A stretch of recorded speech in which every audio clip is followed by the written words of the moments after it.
What? I saw this and was like, oh, this league is ate up with the perpetually offended. I mean, wow. How does DeWanna Bonner have this much power? She quit on the team. This person said, no, they all answered. Yes, it's very real. Just spoke to someone with a big company who showed me their rejection. Thanks for watching the show. Be sure to like, comment, and subscribe. Be sure to tune in next time on Black and White Sports. Sophie Cunningham's point at DeWanna Bonner didn't stay on a basketball court. It followed her into the UFC octagon with Max Holloway standing right next to her. That's not a normal athlete moment, that's a full crossover cultural event, and I don't think the league has fully clocked what they're sitting on. When a single gesture from a WNBA role player gets bigger pickup than most actual game winners, you don't bury that, you build a marketing calendar around it, which makes what's coming next so much more infuriating. Sophie, I'm about to hurt a lot of feelings. Sophie Cunningham is the number 2 biggest star in this league. She's above Asia, she's above Angel. I don't give a shit about the play on the court. That may hurt your feelings. Let your feelings be hurt. Sophie Cunningham, literally, from a publicity standpoint, from a reach standpoint, she's slaying everybody that's not named Caitlin Clark. And these players are so jealous. So here's the part that made my jaw hit the floor. Sports business reporter Darren Rovell broke the news that the WNBA Players Association is blocking its own licensees from using the Sophie point, calling it derogatory. Front Office Sports confirmed it, and the union's official line was that they don't monetize player conduct from a confrontation between members. Fine, I get the legal logic, but optically, you're telling me the single most viral image your league produced all year is now radioactive to your own merchandise partners? That's not protecting anybody. That's leaving money on the table during the exact window it's worth the most. Darren Rovell. Now, guys, in case you don't know who Darren Rovell is, he is one of the leading insiders when it comes to sports business. He was on ESPN for years and years and years, doing stories involving, for example, media rights deals, et cetera, et cetera. Think Sports Business Journal or some entity like that. He doesn't work for them, but that's his lane. Andrew Brandt is another one that's really good. But he's a sports business insider. Rewind to why this even matters. This point went mega viral for 2 straight weeks. The White House reposted it, and it's the reason Cunningham ended up in the UFC cage in the first place. She was also the most searched woman in sports last year. That's not a fringe internet moment, that's the biggest organic marketing win the WNBA has had in ages, and it came from a role player, not a max contract star. You'd think that's a gift. Apparently not everyone in the building agrees. 1 point in the ball. 1 point in the ball. If it's a common foul, look at that. The young lady's black. Look at that. I mean, that's awesome. The most viral moment of the year for any WNBA player has been this point. And of course, she pointed. And that's exactly what's making fans lose it. The most viral moment of the year. And the league can't turn it into a single shirt or poster because it got flagged as offensive. Hey, at the union, is this actually true? Because if it is, you're choosing to sit out on the one thing people actually want to buy. I'm not saying that to be dramatic. I'm saying it because that's genuinely the reaction across sports media right now, and it's hard to argue with. What? What? That is absurd. And if I was Sophie Cunningham, I would be kicking and screaming. What? I saw this and was like, oh, this league is ate up with the perpetually offended. The most viral moment of the year can't get licenses because you got players that were offended by it. Remember? There's a broader pattern here too.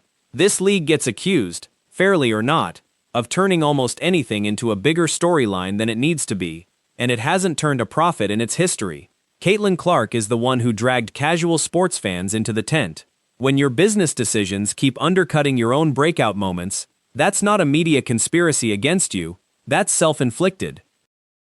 By Sophie Cunningham that literally exploded across social media and everywhere else. He showed up, UFC, she was standing in the octagon pointing. So was Max Holloway. I mean, what are we doing? Here's a stat that should embarrass every marketing department in that league office. From a pure reach and publicity standpoint, Sophie Cunningham arguably outperformed every player not named Caitlin Clark last season. Number 2 biggest story in the league, by search traffic alone. And instead of leaning all the way into that, the union's decision effectively puts a lid on the one image driving that attention. If I'm running licensing for this league, I'm furious this wasn't handled better before it became a headline. So was Max Holloway. I mean, what are we doing?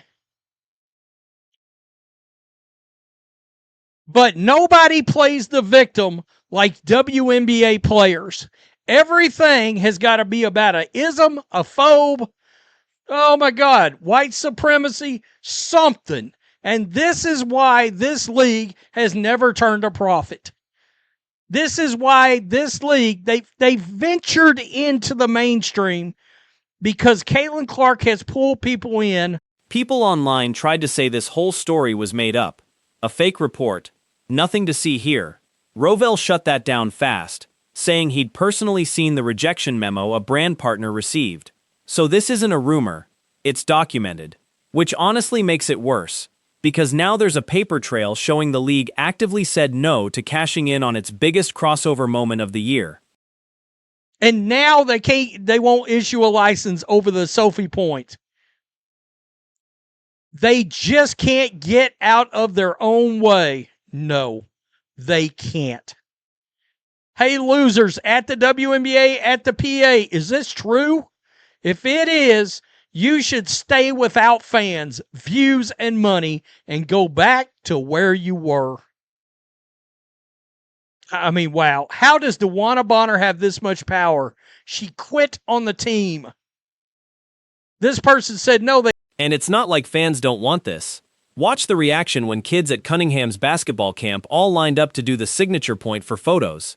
That's the organic demand a marketing team dreams about.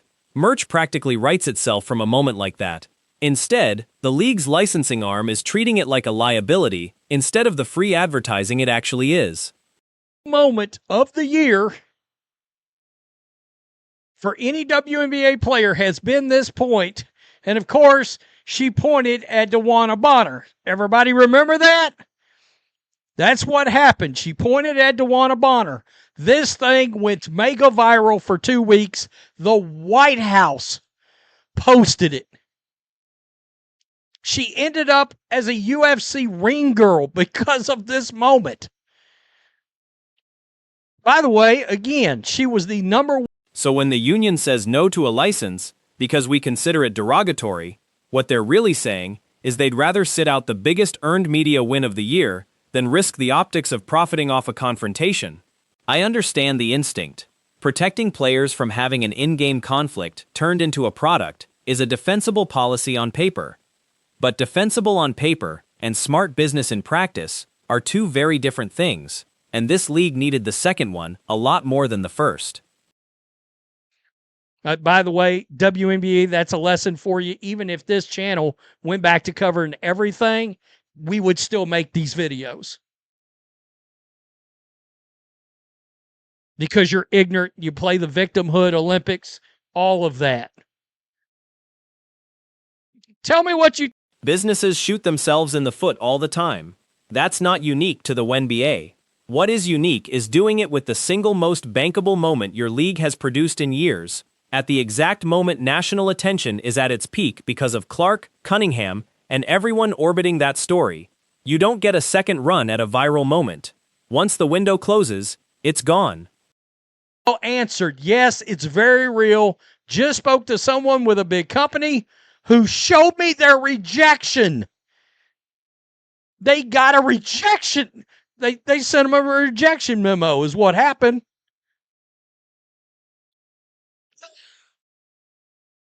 Wow, that is nuts.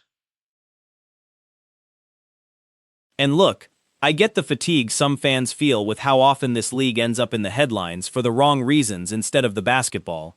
But that's exactly why a channel like this keeps covering it. When a decision this avoidable becomes national news, it's worth talking through. Win-loss record aside, the league's business office needed a marketing win here, and instead handed the internet another "how did they mess this up" cycle. Make sure you hit subscribe. Good God. It's a clown show. Literally. From their commissioner down to the majority of their damn players. Peace. I'm out. Till next time. Thanks for watching the show. Be sure to like, comment, and subscribe. Be sure to tune in next time on Black and White Sports. Bottom line, the most viral WNBA moment of the season just got benched by the league's own licensing arm, and the internet noticed immediately. Whether or not you buy the union's reasoning, the timing could not have been worse. Tell me in the comments if you think this gets reversed once the backlash settles. And make sure you're subscribed, because this story isn't done playing out. This league deserves to go out of business. Out of business. I sort of want to quit covering it, to be honest, but I would still make a video on this even if I wasn't actually watching games, just because